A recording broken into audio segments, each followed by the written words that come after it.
Lev Vygotsky and Ernest Hemingway are two people I'm going to name drop, and then I'm going to try and make some sense of that in order to address the question, what does e-learning add to this whole thing?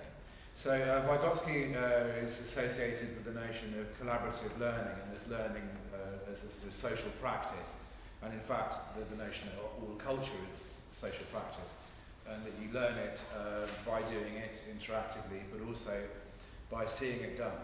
That's what I'm taking from Vygotsky. And that brings me to Hemingway, who I hope I'm quoting the right person. Linda can correct me, I'm sure. His narrative practice, I believe, can be summed up in the phrase show, don't tell. Okay? So, and what I take from that is that if you want people to learn something, don't give them a kind of adjective, heavy, descriptive prose. Give them prose that dramatizes what it is you're trying to dramatize, because that's much more direct. Show, don't tell. So, what does e-learning add? If you're trying to learn history, to go back to Vygotsky, you're trying to learn a social practice. It's a form of interaction with various rules. So, for example, there's the idea that you shouldn't just hurl abuse at someone else when you're having a debate. There's this thing called debate, which is to do with referencing evidence. It's to do with listening to what other people have to say. It's to do with presenting the case clearly, but also being prepared to revise it in the light of criticism, which you have to take with good grace and so on. So history is a social practice. It's also a particular form of language. There's language use, that historians use language in rather odd ways. Just to illustrate that, we're always talking about really highly abstract things, like the Industrial Revolution. Well, what is it? Where did it live? Who was its mother? It's an abstraction. It's quite hard to get your head around. Also, as well, though, historians talk about causes, as if a cause was a thing. I've never seen, the 6 causes of the French Revolution in a bucket. They're not things. They're abstractions. So history is a very difficult, in a number of ways, quite abstract, sort of social and linguistic practice. Show, don't tell. So what can you do online? What can you do with e-learning that might help people learn this practice? You can dramatize it by creating online debate.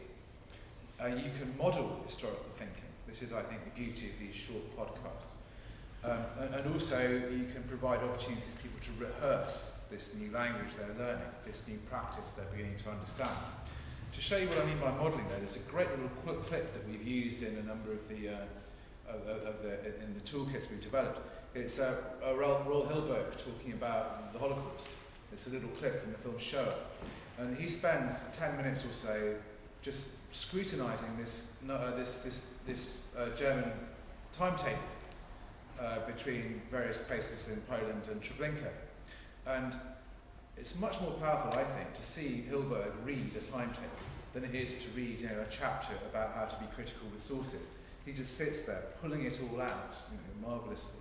And you can watch him again and again and again online.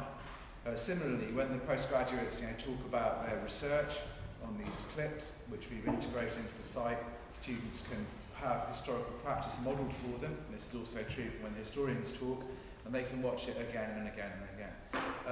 They can, like that example earlier where Ted was giving feedback, what Ted was really doing, I think, was modelling the expectations of how they should be thinking about questions.